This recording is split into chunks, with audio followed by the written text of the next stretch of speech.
Hi friends, welcome to the market hacker. देखो आज वैसा कुछ खास प्रॉफिट नहीं है, छोटा प्रॉफिट है। मार्केट थोड़ा कंफ्यूजिंग दिख रहा था सुबह सुबह, बताऊंगा क्यों। और यहाँ पे 260 क्वांटिटी दिख रहा है। एक्चुअली ये दो ट्रेड है सेम स्ट्राइक प्राइस पे, इसलिए दिख रहा है। दो लॉट से मैं ट्रेड कर रहा हूँ आजकल। तो दो ट्रेड है।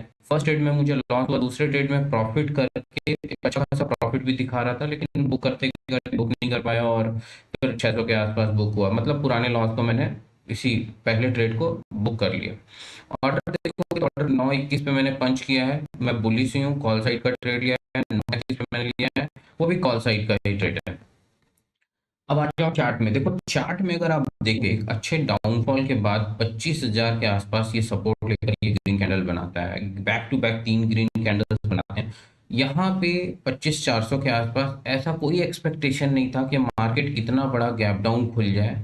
ये करीब करीब कितना गैप डाउन है, 25,400 से अगर नीचे देखोगे 202, 150 पॉइंट से ऊपर का गैप डाउन है। अगर आप देखोगे तो इतना बड़ा गैप डाउन बियरिश बहुत मुश्किल था, मुझे एक्सपेक्टेड नहीं था। अगर बियरिश खुले भी तो मार्केट क्विकली रिकवर करके अच्छा खासा, क्योंकि प्रॉफिट बुकिंग होगी या जो बायर साइड में बाय किए होंगे वो लोग एसएल भी काटेंगे। अगर छोटे एसएल के साथ ट्रेड करते हैं तो ऐसे गैप डाउन में थोड़ा सा मूव शुरू में दिखाता है। तो मैंने उस बेसिस पे ट्रेड लिया। लेकिन देखो यहाँ खेल सारा इंतजार का है। अपना इंतजार अपनी बारी का करना बहुत जरूरी है। अब देखो यहाँ आप कॉल साइड का 200 का कॉल मैंने लिया है, दो बार बाय किया 200 का कॉल को।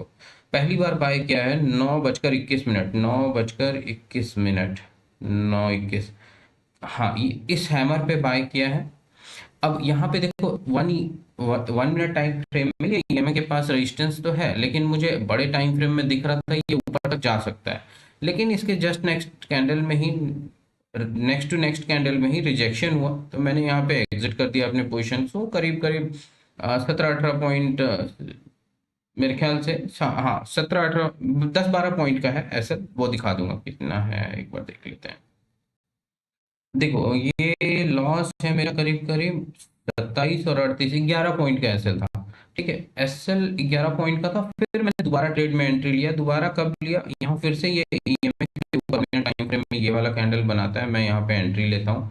अच्छा खासा बैक टू बैक दो तीन कैंडल बनाता है, चार कैंडल बहुत अच्छा ग्रीन बनाता है। एक्सपेक्टेड था एक आध कैंडल और मूव दे देगा। एक कैंडल इधर इंडेक्स में मुझे 350 तक का एक्सपेक्टेशन था कि 350 तक तो जाके ही रिवर्सल होगा, क्योंकि 350 एक रेजिस्टेंस था। लेकिन प्राइस करीब करीब ये रिजेक्ट हो जाता है, 307 से रिजेक्शन लेना स्टार्ट कर देता है। अब इतन ऑप्शन में स्कैल्पिंग में इतने देर होल्ड नहीं कर सकते। मैंने यहाँ पे ये बड़ा कैंडल बनाया, इसी आसपास में मैंने एग्जिट किया और छोटे से प्रॉफिट नो लॉस कर लो, मैंने अपना पोजीशन स्क्वायर ऑफ कर दिया। फिर से ये आता है नीचे, नीचे आने के बाद फिर से ये ऊपर जाता है 326 के आसपास। फिर से नीचे आया, फिर से ऊपर गया, अब ये फिर से नीचे आ रहा है। हो सकता है यहाँ से एक डाउनवर्ड साइड का मूवमेंट दिखा दे, क्योंकि बड़े टाइम फ्रेम में अगर आप देखोगे 5 मिनट में या 10 मिनट में तो थोड़ा नीचे का भी मूव दिखा रहा है। हो सकता है डे लो तक फिर से टच कर दे।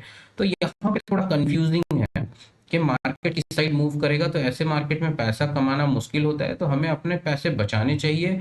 और इंतजार अगर आप नहीं करोगे अपनी सेटअप का, हो सकता है ये इंतजार करके 1 घंटे बाद बहुत अच्छा मूव मिले, जब डायरेक्शन क्लियर हो ऊपर या नीचे का, तो बहुत अच्छा मूव मिल सकता है। लेकिन जब तक आप इंतजार नहीं करोगे अपनी बारी का, अपने सेटअप का, तब तक बड़ा पैसा बनाना मुश्किल है। मैं मॉर्निंग में ट्रेड करता हूँ तो मुझे कुछ नहीं दिख रहा था, तो मैंने अपना ट्रेड क्लोज किया, आज का डे क्लोज किया। और ऐसे ही करना चाहिए। मल्टी जबरदस्ती मार्केट से पैसा कमाएंगे तो लॉसेस होंगे। ठीक है, तो लॉसेस नहीं लेने हैं। Thanks for watching. ऐसे ही लर्निंग वीडियोस के लिए मेरे इस चैनल को सब्सक्राइब करें।